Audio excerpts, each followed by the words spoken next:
Kate, thank you so much for joining me on today's podcast. How are you doing? I'm good, thank you. Excited to get stuck in.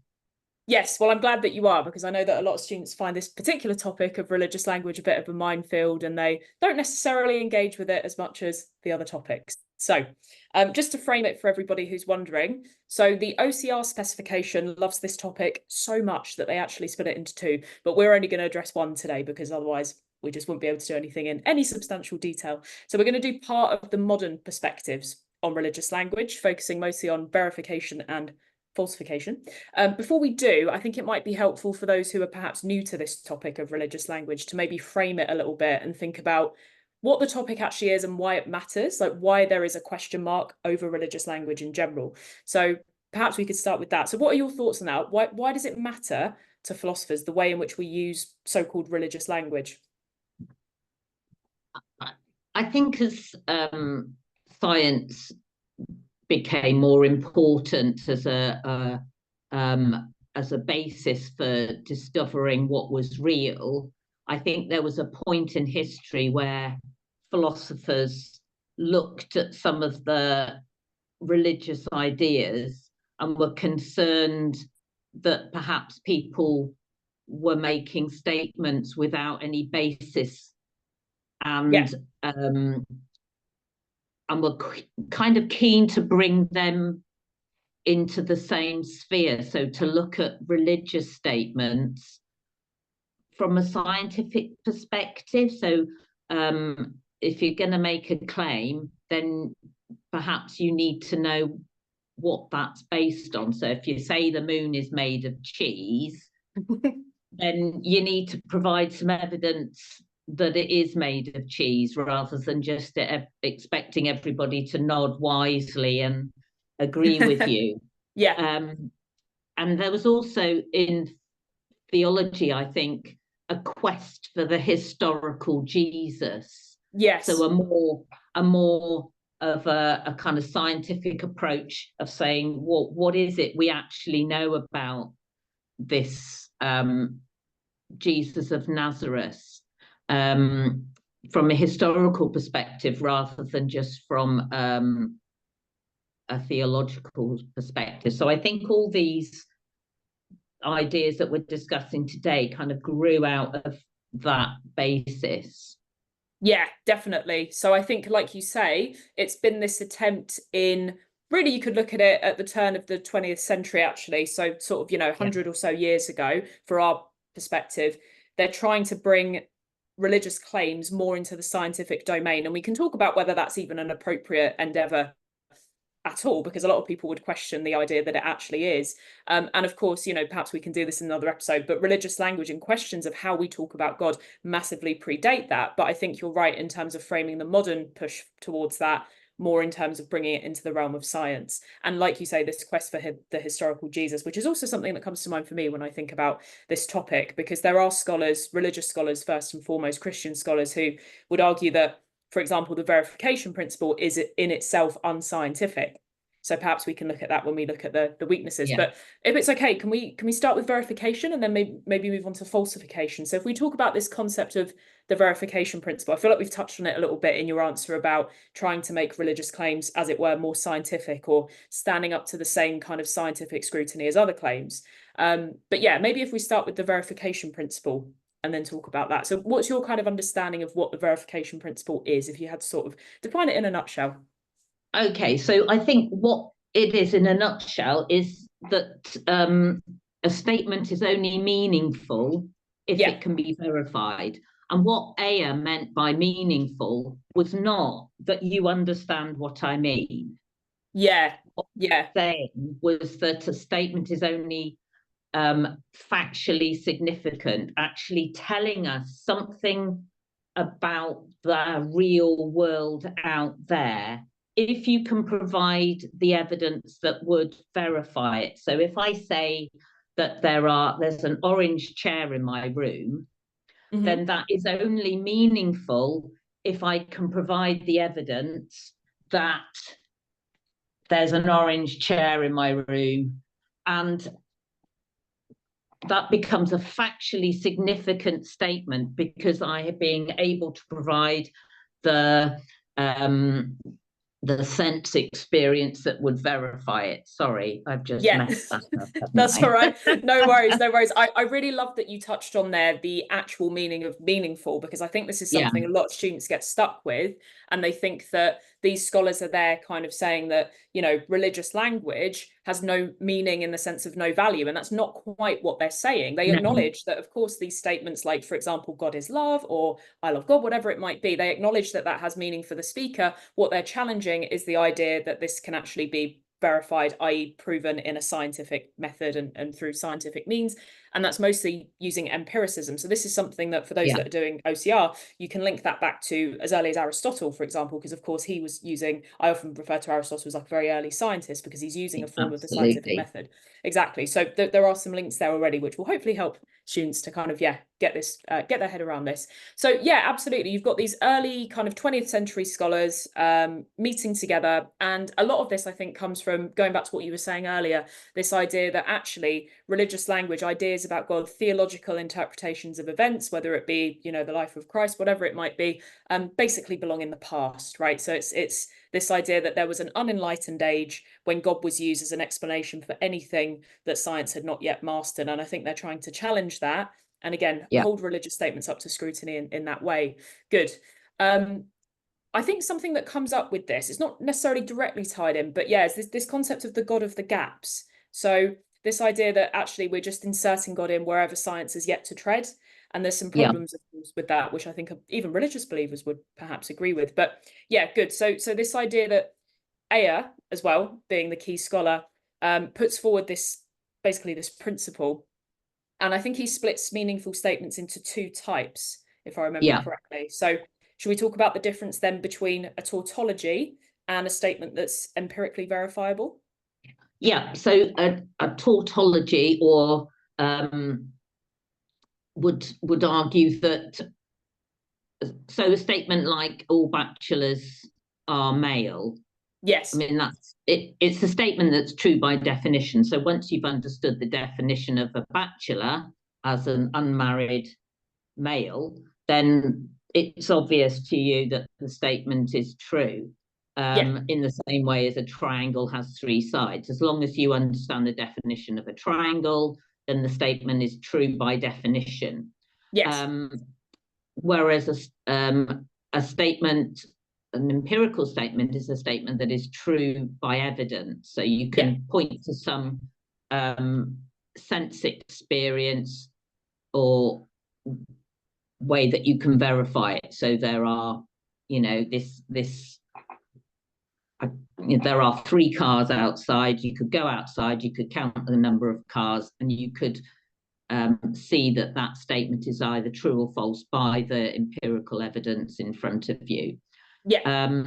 The difficulty with religious statements trying to use that test is that, what empirical evidence are you going to use for the statement God loves me, or even God exists? And even if you go down the route of looking at something like the cosmological argument, saying the existence of the universe per se is the empirical evidence, you're going to have plenty of people saying, well, yeah, hang on a minute, are you not just popping God into the bit that you don't know? Yes. In the same way as we used to do that about what causes thunder and lightning. Oh, it's the gods being angry. Oh, hang on a minute, we now know what causes thunder and lightning. So God gets kind of squeezed out of those explanations as Yeah. science progresses. Yeah. And I think most religious people would actually see that there's a weakness in popping God into the bit you don't understand. Yes. So in that sense, you're going to struggle to find empirical evidence for God's existence that is, beyond scientific doubt. Yeah, exactly. I think that's the key, because a lot of religious believers could potentially claim, I do have empirical evidence, for example, that God loves me because I felt God's presence. I mean, we can tie this into religious experience as well. That Yeah, could be yeah, something that could be potentially a source of empirical yeah, evidence. But of course, yeah, that's the key. Is it beyond scientific doubt? Well, the answer, I think, for most people is no, because those experiences are subjective. And even if you've not gone as far as to have a so-called religious experience in a kind of, life-altering way, just this idea that, God is with you, that faith that people have in God, they might say, well, I wouldn't have been able to get through this really difficult time in my life, again, like problem of evil, without God. And that might be true for the individual, but it's not true collectively. And I think that's the issue, because the whole kind of part and parcel of the scientific process is being able to repeat things, and that you get the same result over and over again under the same or similar conditions, and it's just not something that seems to stand up to that, really. So, but again, doesn't mean that it's meaningless in the sense that it has no value for the believer. It just is meaningless, kind of, scientifically speaking, let's say. Good. Okay, so it's quite a narrow definition. Could we maybe talk a little bit about the difference between strong verificationism and weak verificationism? Because it's an interesting one, because I think Ayer himself actually realized as he was developing this that there were some problems with his own ideas. And I think that was where the split came. So maybe we could talk about that a little bit, the difference between strong and weak verificationism. Okay, so one of the problems with the kind of strict or strong verification principle is that, in theory, statements that we would normally regard as being scientifically valuable or meaningful seem to be left out in the cold. So any historical statements like Hitler Jesus was rose born, from the dead, whatever, you can't provide the empirical evidence now. You could then, but that's the past. So it seemed to be a bit of a nonsense to say that something wasn't meaningful because you haven't got the data in front of you at this precise moment. So Ayer kind of developed what is called the weak version of the verification principle, that said, as long as you know in principle what evidence you would need, then a statement is factually meaningful. So that, we do know what we would need to have witnessed in order to make Hitler's birth a factual statement. But therein lies a problem, which I suspect you wanted to go on to, which is Hick then took that and said, okay, if you're saying that in principle, as long as you know what would provide the evidence, then in theory, at some point in the future, we will be able to provide the evidence of God's existence or my, life after death, because it will happen. And and in some sense, he kind of undermined what Ayer was trying to do by providing a method of verifying religious statements. Yes, exactly. And it's really interesting, actually, because something that just pops into my mind with reference to what Hick's saying about so-called eschatological verification, which is a really fancy way of saying you won't know some things until after you die, basically. And you're right, it does tie in with that weak verificationism, but it strikes me as interesting. So I'm pretty sure Ayer had a near-death experience, actually. And I think it was after he choked on some food in hospital. And he was actually able to, he was clinically dead, but he was actually able to perceive things. But I think, if I remember rightly, I'll have to find the link to what he described. But I think essentially he thought, oh, well, this is really compelling. This must mean that, it is possible to have life after death. And then I think he kind of did a 180 and came back and said, actually, I'm questioning what my experience was and whether it was, in fact, could be held up to that same scientific scrutiny that he made, such a point of talking about in his theories. So again, I'll have to find a link to that, but I'm pretty sure that's what happened. So even someone that's had that kind of subjective and what is for many people a very compelling experience that gives them personal knowledge of things like maybe not God's existence, but in this case an afterlife, you can still doubt it as part of that. So so for those wondering about my background, that does tie in directly, actually. Of course, this is Hick's parable of the celestial city, and it's a really kind of simple story, which is what a parable is by definition. But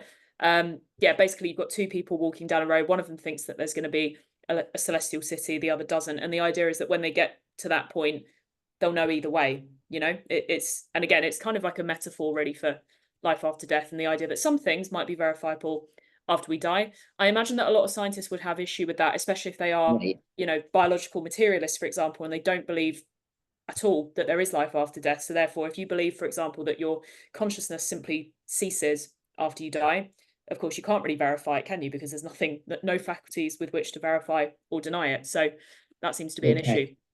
Yeah. Okay, good. Are we missing anything, do you think, about the verification principle? Is there anything you want to add before we move on to falsification? I can remember feeling when I thinking about the story of the Celestial City, finding it quite compelling at Yeah. first, but then somebody saying, well, hang on a minute, surely this isn't actually a very good analogy for life, because the point of the story is you will never know when you're rounding the last corner until it becomes apparent. And I Yes. think what the scientists would say, well, that isn't actually offering in principle what you would need to provide, the evidence that you would need to provide. This is just some kind of never never. So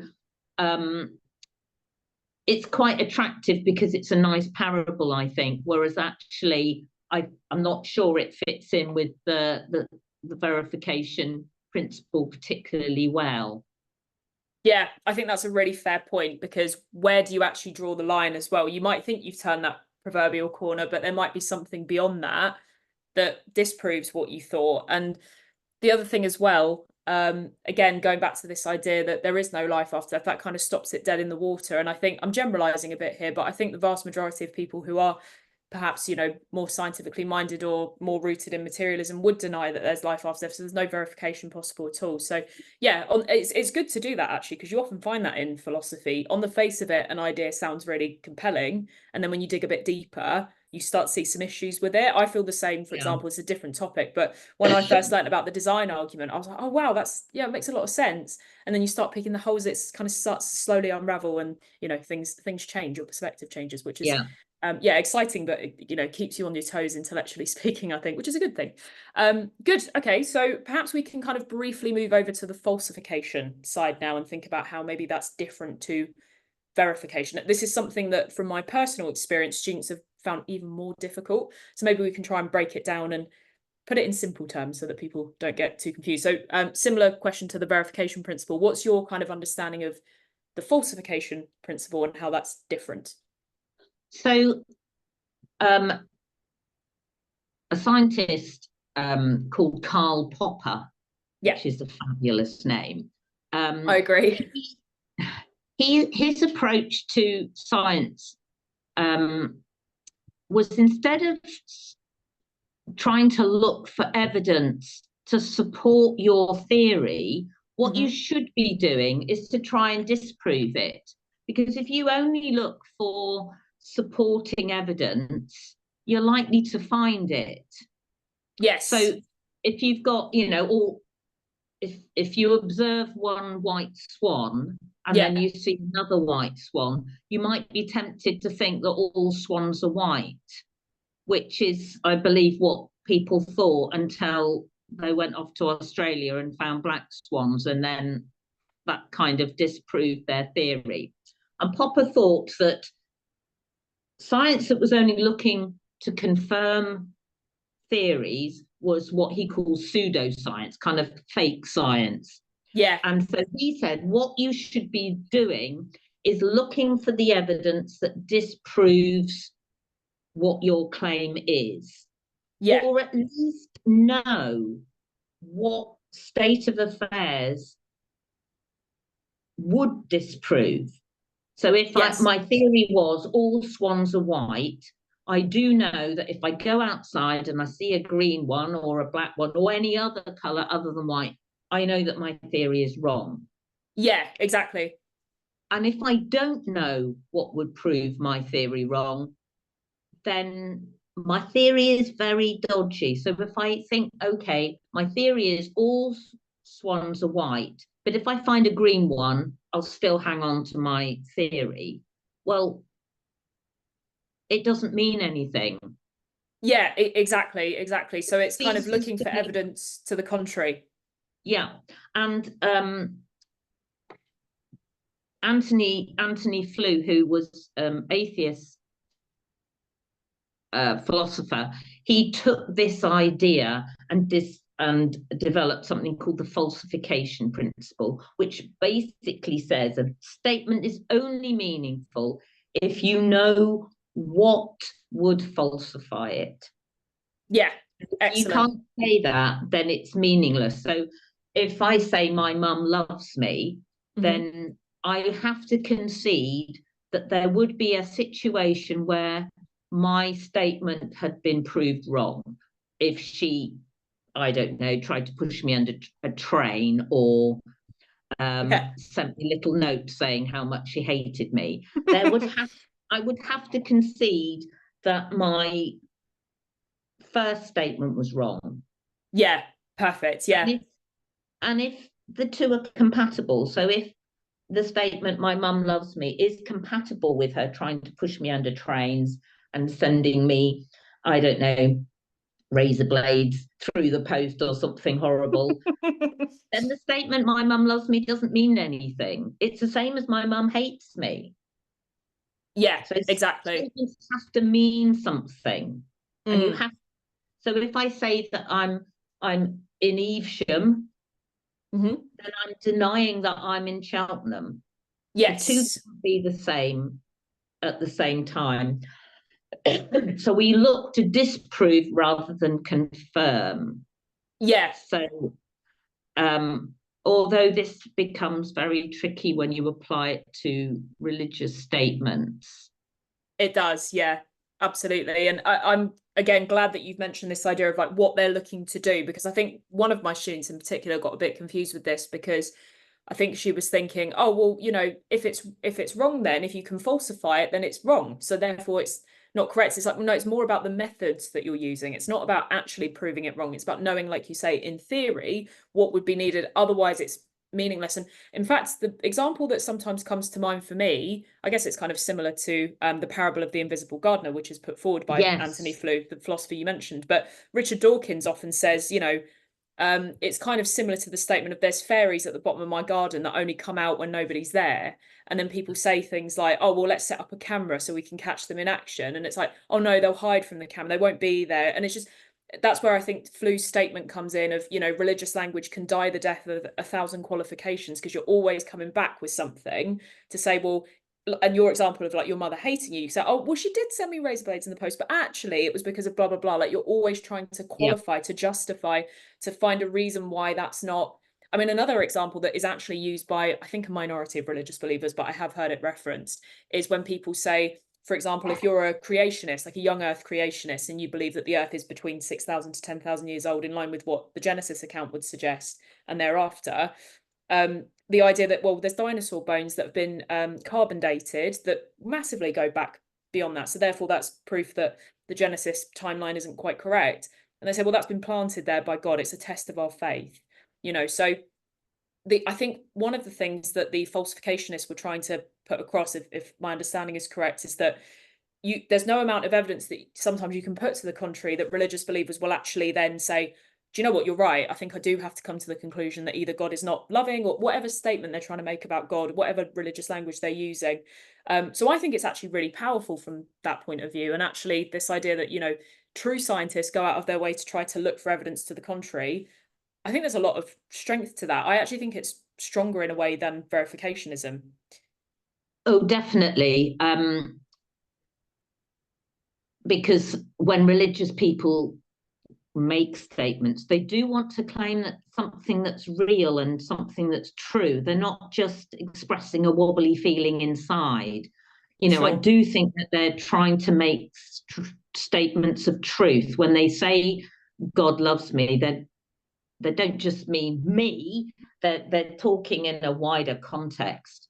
I Yeah. think Anthony Flew used the example of a child dying of throat cancer to disprove God being a loving father. And I think it might have been his own, an example from his own life. you know, and he was arguing at some point you have to be prepared to give up your beliefs, because Yeah.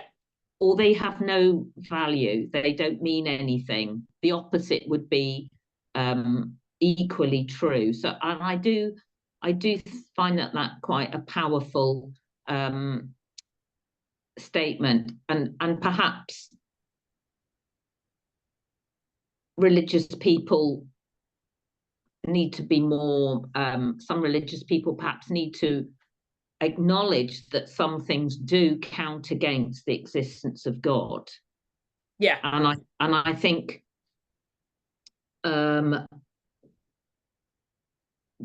seems to be a much more realistic place to be than to claim it's all in keeping with the existence of a loving God. And it kind of crossing over into the problem of evil. Yeah. It is a problem. You know, I don't think it's just, oh, well, you know, you just don't see it in the right way. I don't think that really does deal with the reality that of people's experience. But it's a tricky one. I do think it's a very persuasive argument for religious language. Me too, me too. And I think that point that you made earlier is very much in line with Flu's thinking, because you could take the view of somebody like R.M. Hare, for instance, who says that Yeah. whenever, you know, people express a religious belief, it's simply a blick, which is a bit of a weird word, but it's essentially this idea, it's a worldview that can't be shown to be true or false. But actually, I think Flu counters that, comes back and says, well, that's not the case. You know, it's like religious believers do intend to make what's called a cognitive claim, so something that, Yeah. you know, can be factually proven, and they want other people to believe it. You know, I think it would be quite odd if, for example, a pastor or a priest was stood up in church saying Jesus rose from the dead, and you just looked at, oh, well, okay, that's what the pastor or the priest believes, but he doesn't really care about what other people think. That's just meaningful to him.